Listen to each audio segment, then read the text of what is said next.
Hello everyone. आज हम civics का chapter first what is democracy, why democracy, लोकतंत्र क्या है और लोकतंत्र जरूरी क्यों है, यानी कि लोकतंत्र क्या है और लोकतंत्र क्यों है, क्यों जरूरी है, इसका देखो ओवरव्यू है।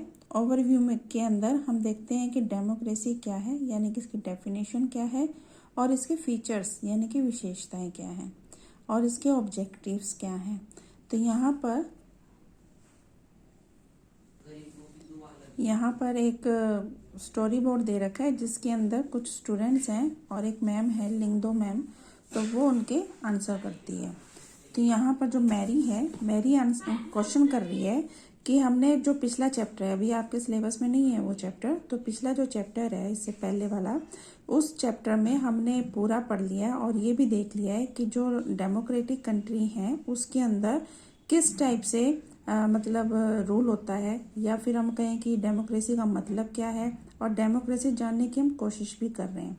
तो यहाँ जो लिंगदो मैम है तो वो कहती है कि पर हमें है ना, जो हमारी डेली लाइफ है, डेली लाइफ के अंदर हमारे को कुछ बातों पे विचार करना पड़ता है। जैसे कि हम कहें पेन, तो पेन के बारे में पहले हम सोचते रहे कि पेन कैसा होता है, पेन का कलर कैसा होगा, पेन में किस टाइप से इंक फिल की जाती है, तो इस टाइप से हम सोचते रहे। या फिर हम दूसरा वर्ड लेते हैं बारिश। अब बारिश है तो बारिश हमने कह दिया बारिश हो रही है, लेकिन बारिश कैसी हो रही है, कम बारिश हो रही है, बूंदाबांदी हो रही है, मूसलाधार हो रही है। तो यहाँ पर डेफिनेशन करना जरूरी है, यानी कि उसको क्लियर करना जरूरी है कि क्या चीज़ कहना चाह रहे हैं हम। ठीक है, तो मैरी कहती है कि हमें डेफिनेशन की ज़रूरत क्यों है। तो लिंगदो मैम कहती है कि डेफिनेशन की हमें ज़रूरत इसीलिए, जो मैंने अभी आपको बताया कि जैसे हमने वर्ड लिया था पेन, तो पेन का हमने बता दिया पेन है, लेकिन पेन का हमने उसको जब तक क्लियर नहीं किया कि पेन लिखने के काम आता है। ठीक है, तो यहाँ पर जैसे दूसरा वर्ड था बरसात या बारिश, तो बारिश का मतलब क्या हो गया कि भी जहाँ जैसे बादल फट गया या फिर रिमझिम हो रही है या फिर तेज मूसलाधार बारिश हो रही है, तो मतलब कहने का है कि हमें यहाँ पर हर चीज डेफिनेशन को क्लियर करना पड़ेगा। अब रिबियांग है, रिबियांग भी कहता है कि हमें डेफिनेशन की जरूरत क्यों है, जबकि जो अब्राहम लिंकन है उन्होंने हमें एक डेफिनेशन दे रखी है, और वो डेफिनेशन क्या है, democracy is government of people, bye the people and for the people. यानी कि जो अब्राहम लिंकन है उन्होंने एक हमें डेफिनेशन दे रखी है कि जो लोकतंत्र है, डेमोक्रेसी है, वो लोगों के लिए है, लोगों की और लोगों के द्वारा चलाई जाने वाली एक शासन व्यवस्था है, यानी कि लोगों के द्वारा चलाई जाने वाली एक सिस्टम है। तो यहाँ कहता है कि हम जो मेघालय के में रहते हैं, मेघालय के अंदर हम जो रह रहे हैं और इसी डेफिनेशन के ऊपर चलते हैं। तो लिंगदो मैम कहती है कि हमें चेंज करने की ज़रूरत नहीं है, ये ठीक है कि भी हमें डेफिनेशन दे दी गई है, लेकिन फिर भी हमें कुछ ना कुछ इससे बेहतर, यानी कि इससे इम्प्रूव करके हमें डेफिनेशन देनी पड़ती है। तो योलादा एक बच्चा है, वो कहता है कि हमें जो डेमोक्रेसी वर्ड है वो ग्रीक जो लैंग्वेज है उससे लिया गया है। तो जो ग्रीक लैंग्वेज है उसके अंदर डेमोस वर्ड है जिसका मतलब है लोग, और क्रेशिया का मतलब है शासन। तो इसका मतलब क्या हो गया, डेमोक्रेसी यानी कि लोकतंत्र, यानी कि लोगों के द्वारा चलाए जाने वाला शासन। तो ये डेफिनेशन हमारे लिए जरूरी थी। तो लिंगदो मैम कहती है कि हाँ ये ठीक है, लेकिन अगर आप देखो तो जो जैसे कि हम कंप्यूटर है, कंप्यूटर को हम डिफाइन करते हैं। आज कंप्यूटर से हम बहुत सारा काम करते हैं, जैसे कि आजकल डिकोडिंग कोडिंग चल रही है, डिज़ाइन बनाने के लिए, म्यूज़िक के लिए, फिल्म्स देखने के लिए, गाने सुनने के लिए, लिखने के लिए, पढ़ने के लिए, मतलब आज हम कंप्यूटर से बहुत सारे काम करते हैं। लेकिन जो कंप्यूटर वर्ड था ना, वो मेन क्या था कि जो हमारे पास कंप्यूटिंग सम्स, यानी कि जो डिफ़िकल्ट जो कैलकुलेशन होती थी ना, उसको सॉल्व करने के लिए बनाया गया था। और बेसिकली क्या था, ये कंप्यूटर एक वर्ड था जो कि हम कह सकते हैं कि कंप्यूटर जो वर्ड है वो कैलकुलेटर के जैसा मतलब शक्तिशाली था, यानी कि कैलकुलेटर के टाइप था। लेकिन आज हम कंप्यूटर के वर्ड को दूसरी तरीके से देखते हैं। उसके अंदर हम बहुत सारे यानी कि अपने जो हमारे लिए ठीक है, जो हमारे लिए इजी रहता है, उस वर्ड को हम यूज़ कर लेते हैं। कोई भी चीज़ हम उसको कंप्यूटर बोल देते हैं। तो कंप्यूटर कहने का मतलब ये हो गया कि हमने बहुत सारी चीज़ें जो भी हमारे लिए उपयोगी हैं, जो हमारे लिए मूल शब्द हैं, यानी कि टाइम के अकॉर्डिंग वो क्या होते गए हैं, चेंज होते चले गए हैं। अब मैरी कहती है, तो इसका मतलब क्या हो गया मैम कि भी हमें किसी भी चीज़ में शॉर्टकट नहीं सोचना चाहिए। हमें उसकी परिभाषा या डेफिनेशन को meaning and evolve a definition, यानी कि हमें उसकी डेफिनेशन गौर करना चाहिए, उसके ऊपर मीनिंग देखना चाहिए कि वर्ड है, कोई शब्द है, उसका मीनिंग क्या है और उसका परिभाषा क्या है, यानी कि उसकी डेफिनेशन क्या है। तो लिंग दो मैम कहती है yes you got me right, अब आप मुझे इस चीज़ के लिए समझ गए हो। Let us get on with it now, चलो अब हम इसके बारे में पढ़ते हैं। तो अब जो हम ये चैप्टर स्टार्ट करेंगे, what is democracy, why democracy. अभी हमने 6 मिनट के लगभग यहाँ टाइम लगाया है, जो स्टोरी बोर्ड दे रखा था उसको हमने रीड किया है।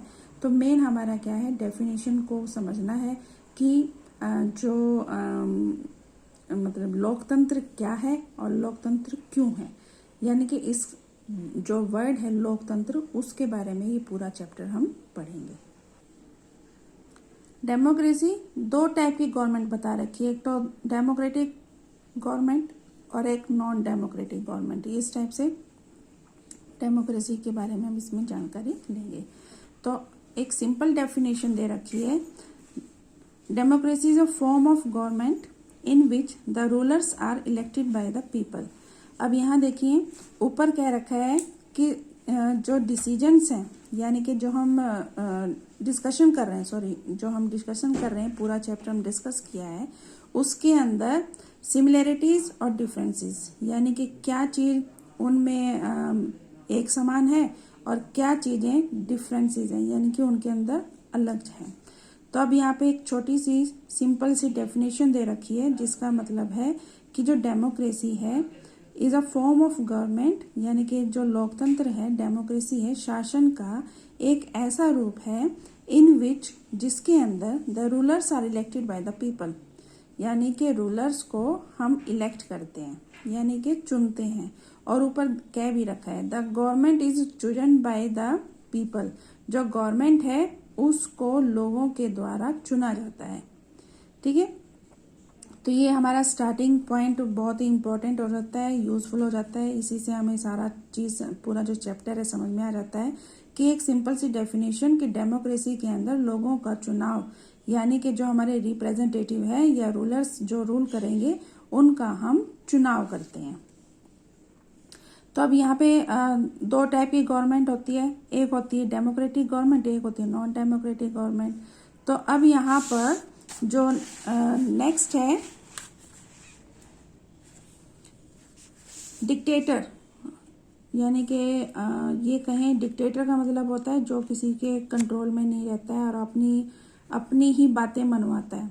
तो यहाँ पर पिनोशे है, ये पिनोशे है, पिनोशे एक नाम है। तो पिनोशे है, तो यहाँ मोनार्क मतलब होता है कि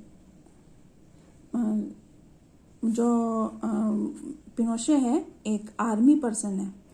ठीक है, तो यहाँ इसका चुनाव नहीं किया गया है, लोगों के द्वारा चुनाव नहीं किया गया है। और ये जो म्यांमार है, यानी कि म्यांमार हमारी नेबरिंग कंट्री है, उसके अंदर यहाँ पर इनमें लोगों के द्वारा चुना नहीं गया है और जो सेना के लोग थे, यानी कि ये जो म्यांमार है ये सेना के कंट्रोल में था और देश के शासक बन गए। यानी कि जो पिनोशे था वो सेना में था और वो देश पे रूल करने लगा। तो अब सीधी सी बात है कि जो भी रूल करेगा उसके अंदर जो जनता होगी उसकी कोई भी हिस्सेदारी नहीं होगी, यानी कि सारा डिसीजन कौन लेगा, जो गद्दी पे बैठा है। तो पिनोशे क्या था, एक तानाशाह था, डिक्टेटर था। ठीक है, तो तानाशाह का चुनाव कभी भी are not elected by the people. जो तानाशाह लोग हैं उनका चुनाव लोगों के द्वारा नहीं किया जाता।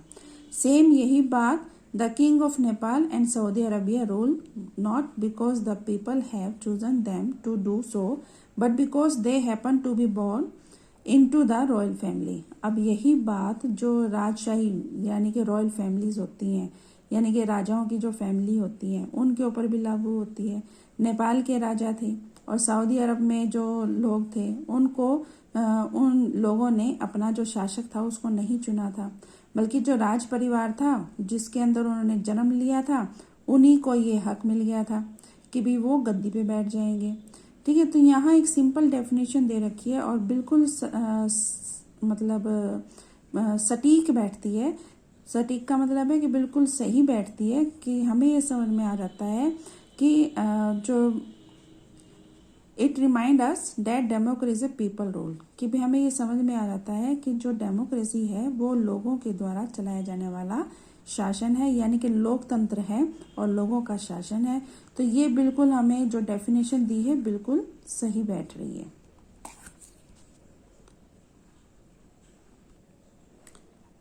और इस डेफिनेशन को सही तरीके से हम तभी समझ पाएंगे जब हम ये जो डेफिनेशन है इसका एक एक शब्द बड़ी सावधानी से समझेंगे और इसकी जो फीचर्स हैं डेमोक्रेटिक गवर्नमेंट के उनके बारे में जानकारी हासिल करेंगे।